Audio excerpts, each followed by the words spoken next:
નમસ્કાર મિત્રો, ગ્રહોની માયામાં મારા દરેક વાલા જાતકોનું સ્વાગત. આપ અમને નિહાળી રહ્યા છો ગ્રહોની માયામાં. આજે આપણે વાત કરીશું દૈનિક રાશિ ભવિષ્યની. તો દૈનિક રાશિ ભવિષ્યની વાત કરતા પહેલા એક નજર નાખીએ આજના પંચાંગ ઉપર. 28/12/2025 આજે રવિવારનો દિવસ. મિત્રો, ભુવન ભાસ્કરની આરાધના ઉપાસના કરી દિવસની શરૂઆત કરાય.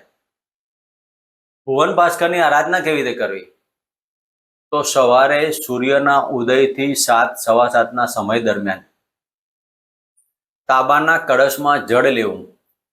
જળની અંદર અબીલ, ગુલાલ અને ગુલાબની પાંદડી નાખી અને સૂર્યદેવને અર્ઘ આપવો. ઓમ ગૃણેહિ સૂર્યાય નમઃ અને પછી ગાયત્રી મંત્રના 11 જાપ કરવા.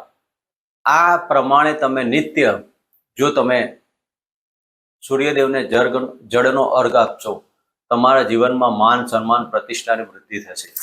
મિત્રો, આજે આપણે વાત કરીશું દૈનિક રાશિ ભવિષ્યમાં પંચાંગની વાત.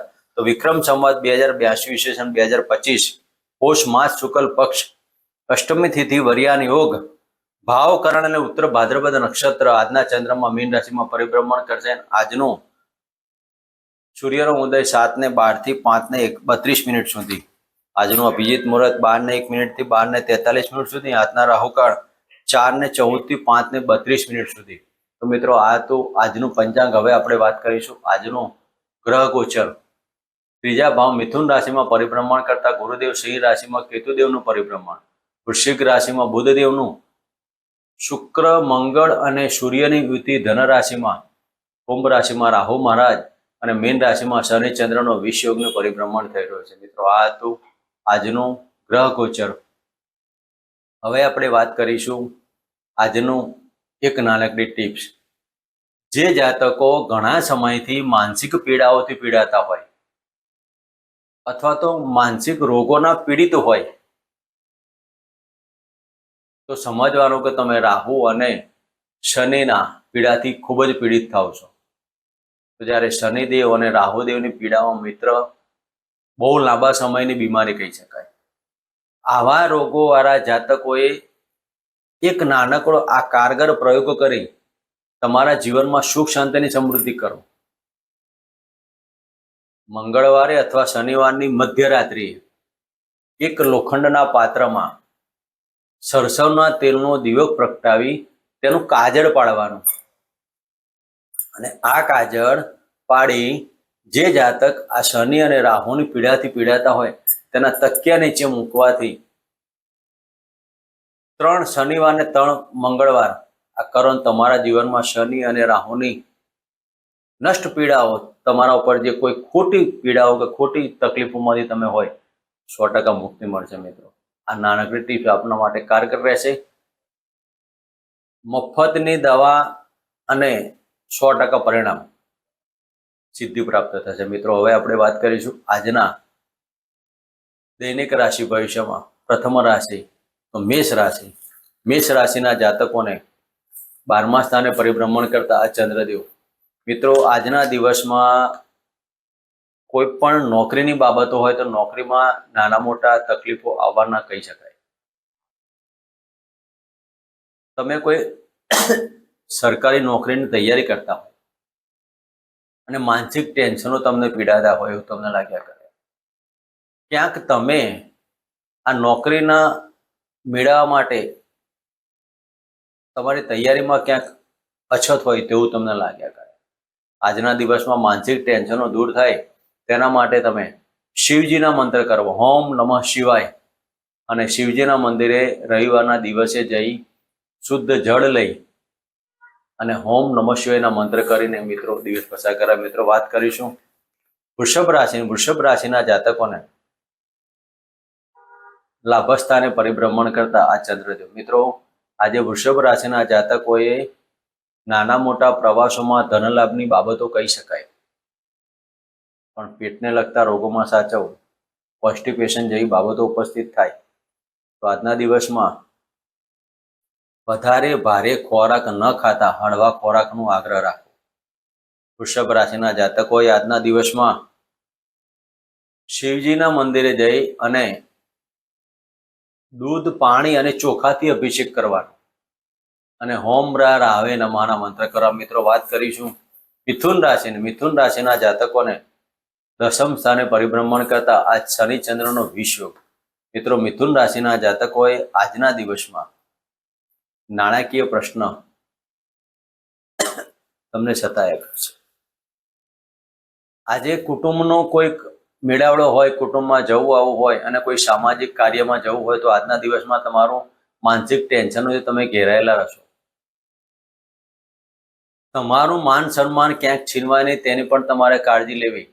તો મિથુન રાશિના જાતકોએ આજના દિવસમાં સૂર્યદેવને જળર્પણ કરી અને ઓમ ગૃણી સૂર્યાય નમઃના મંત્ર કરવાથી માન સન્માનમાં વધારો થશે. મિત્રો, વાત કરીશું કર્ક રાશિના જાતકોને ભાગ્ય સ્થાને પરિભ્રમણ કરતા આ ચંદ્રદેવ. મિત્રો, આજના દિવસમાં તમારી ભાગ્યની ઉન્નતિ કરવા જાઓ ત્યાં તમારું માનસિક ટેન્શન ઉભા થશે. આજે તમે વૃદ્ધ વ્યક્તિની સલાહથી તમે આગળ વધી શકશો. તમે કોઈક તમારા ઘરના વડીલ અથવા વૃદ્ધ વ્યક્તિની સલાહ પ્રમાણે કાર્ય કરવાથી તમારી ભાગ્યની ઉન્નતિ થશે. તમારા માતા પિતાના કહેવાથી પણ તમારી ભાગ્યની ઉન્નતિ થાય. તો પિતાના ચરણ સ્પર્શ કરી દિવસની શરૂઆત કરી. મિત્રો, વાત કરીશું સિંહ રાશિના જાતકોને અષ્ટમ સ્થાને પરિભ્રમણ કરતા આ ચંદ્ર શનિનો વિષયોગ. મિત્રો, આજના દિવસમાં તમારે કોઈક ધાર્મિક કાર્યો પાછળ અથવા તો કોઈક તાંત્રિકોને અથવા તો ગુપ્ત વ્યક્તિઓને મળવાનું થવાથી મનમાં આનંદ અને ઉત્સાહની બાબતો કહી શકાય, પણ ત્યાં તમારો નાણાંનો છેતરપિંડી ના થાય તેની કાળજી લેવી. તમે ઘણા સમયથી માનસિક ટેન્શનથી પીડાતા હોય, તમે ક્યાંક કોઈક એવા તાંત્રિકોના પીડાથી છેતરાઈ જવાથી માનસિક ટેન્શન ઉભા થાય છે. નાણાકીય છળ કપટના આજે દિવસ હોવાથી આજે તમારે જો વિચારીને કાર્યો કરવા.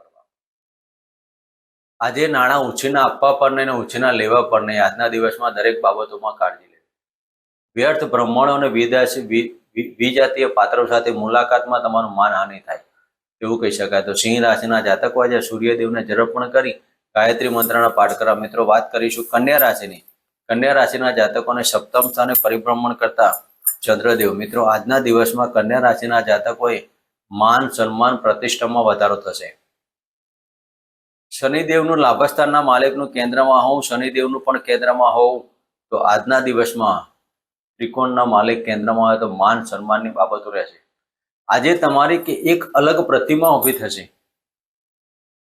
કન્યા રાશિના જાતકોની અલગ પ્રતિમાથી તમારા સમાજમાં અને દરેક જગ્યાએ ઉચ્ચ હોદ્દાની પ્રાપ્તિ થાય. તો કન્યા રાશિના જાતકોએ સૂર્યદેવને જળર્પણ કરી અને ચંદનનું તિલક તમારા કપાળમાં લગાવવું. મિત્રો, વાત કરીશું તુલા રાશિના જાતકોને છઠ્ઠા સ્થાને પરિભ્રમણ કરતા આ ચંદ્રદેવ. મિત્રો, તુલા રાશિના જાતકો આજે પિતાના આશીર્વાદથી પ્રાપ્તિ કરે. આજે તમારા દરેક લાભો અને દરેક કર્મો પાછળ પિતાના આશીર્વાદ રહેલા છે. તો તુલા રાશિના જાતકોએ આજે સૂર્યદેવને જળર્પણ કરવું, ગાયને ગોળ અને ઘી અર્પણ કરવું, સાથે ઘઉં આપવાના. અને તુલા રાશિના જાતકોએ આજે તમારું કર્મ ખોટા ના થાય તેની કાળજી લેવાની. કર્મનેવ અધિકાર હસ્તે મહાફલેષુ કદાચન. મિત્રો, તમારા કર્મથી આધારિત તમારા દરેક કાર્યો, તમારા ધાર્મિક કાર્ય પાછળ આજે કોઈક સારા માતાજીના દર્શન થવાના. વૃદ્ધ વ્યક્તિઓની મુલાકાત થવાથી દિવસમાં આનંદિત ઊભું થશે. અને આજે તુલા રાશિના જાતકોએ ગાયત્રી મંત્રના જાપ કરવા અને સૂર્યદેવને જળર્પણ કરવું. મિત્રો, વાત કરીશું વૃશ્ચિક રાશિના જાતકોને પંચમ સ્થાને પરિભ્રમણ કરતા આ ચંદ્રદેવ. મિત્રો, આજે તમારા પિતૃઓના આશીર્વાદ ખૂબ આધારિત રહેશે. પિતૃઓના આશીર્વાદથી તમારે શેષ સટા લોટેમાં લાભ થાય, આકસ્મિક ધન લાભના યોગો કહી શકાય. અને આજના દિવસમાં વડીલો થી તમારું માન સન્માન રહેવાનું. વૃશ્ચિક રાશિના જાતકો આજે સંતાન લગતા પ્રશ્નોમાં આજે માનસિક ચિંતાઓ રહ્યા કરશે અને સંતાનના કાર્યોથી તમે ચિંતામાં રહેશો. સંતાનના મેડિકલ પ્રશ્ન આજે સાચવવા. તો આજના દિવસમાં વૃશ્ચિક રાશિના જાતકોએ શનિદેવની આરાધના ઉપાસના કરવી અને સૂર્યદેવને જળર્પણ કરો. મિત્રો, વાત કરીશું ધન રાશિના જાતકોને ચતુર્થ સ્થાને પરિભ્રમણ કરતા આ ચંદ્રદેવ. મિત્રો, ધન રાશિના જાતકોએ આજે ફેફસાને લગતા રોગોથી સાચવવું. શરીરમાં કફ પ્રકૃતિ વધી જવાથી શ્વાસ લેવામાં તકલીફ ઊભી ના થાય તેની કાળજી લેવી. જે જાતકો ઘણા સમયથી હૃદયના લગતા બીમારીથી પીડાતા હોય તેવા જાતકોએ પણ આ ઠંડીની મોસમમાં ખૂબ જ કાળજી લેવી. તો આ સમય દરમિયાન તમારે ઓમ રાહવે નમઃ અને ઓમ પિતૃદેવતાભ્યો નમઃના મંત્ર કરવા. મિત્રો વાત કરીશું મકર રાશિની. મકર રાશિના જાતકોને ત્રીજા સ્થાને પરિભ્રમણ કરતા આ ચંદ્રદેવ આજે તમારા દરેક પ્રવાસોમાં નાણાકીય પ્રશ્નો ઉભો થવાનો. ભાગ્યની ઉન્નતિ, ધાર્મિક કાર્યો પાછળ ખર્ચ, પિતાના નાણાંથી આજે વ્યર્થ ભ્રમણ થવાનું. પિતાના નાણાં તમે વેડફી ના નાખો તેની કાળજી લેવાની. આજે તમારા સંતાન તરફથી કંઈક તકલીફો ઊભી થાય, પતિ પત્નીના સંબંધોમાં નાની મોટી બાબતો ઉપસ્થિત થાય તો આજે શિવજીના મંદિરમાં જઈ અને સરસોના તેલનો દીવો પ્રગટાવીને ઓમ શમ શનિચરાય નમઃના મંત્ર કરો. મિત્રો વાત કરીશું કુંભ રાશિની. કુંભ રાશિના જાતકોને ધનસ્થાને પરિભ્રમણ કરતા આ ચંદ્રદેવ મિત્રો આજે તમારા સાસરી પક્ષમાં કોઈક તકલીફ ઊભી થવાથી કુટુંબિક પ્રશ્નો ઊભા થાય અને કુટુંબની અંદર વાણીથી તમારા સંબંધો બગડવાના. તો આજે વાણી ઉપર તમારે સંયમ રાખવો. નાણાકીય પ્રશ્ન તમારો ગૂંચવાતો લાગ્યા કરે. આજના દિવસમાં ગળાની અને શરદી કફની બાબતોથી તમે આજે ફેફસાના લોકોથી પીડાશો. તો આ સમય દરમિયાન કુંભ રાશિના જાતકોએ સરસવના તેલનો દીવો હનુમાનજીના ચરણમાં મૂકી અને હોમ નમઃ હનુમંત ભયભજનામ ચુકમ કુરમ ફટ સ્વાહાના મંત્ર કરવા. મિત્રો વાત કરીશું મીન રાશિની. મીન રાશિના જાતકોને લગ્નમાંથી પરિભ્રમણ કરતા આ ચંદ્રદેવ મિત્રો આજે ચિંતાઓ તમને ઘેર્યા કરશે. પેટને લગતી બીમારીથી તમારે સાચવવું. મીન રાશિના જાતકોએ આજે ખાવા પીવામાં કાળજી લેવી અને પેટને લગતા રોગોમાં આજે ડાયરિયા જેવી બાબતો ઉપસ્થિત થાય. આજના દિવસમાં કોઈ ભારે ખોરાક ન લેવો અને આજે મીન રાશિના જાતકોએ શિવજીના મંદિરે કોઈ એક ફળ અર્પણ કરી અને હોમ શમ શનિચરાય નમઃના મંત્ર કરવા. મિત્રો આ હતું આજનું દૈનિક રાશિ ભવિષ્ય. ફરી મળીશું આ જગ્યા ચેનલમાં. જય માતા, જય શ્રી કૃષ્ણ.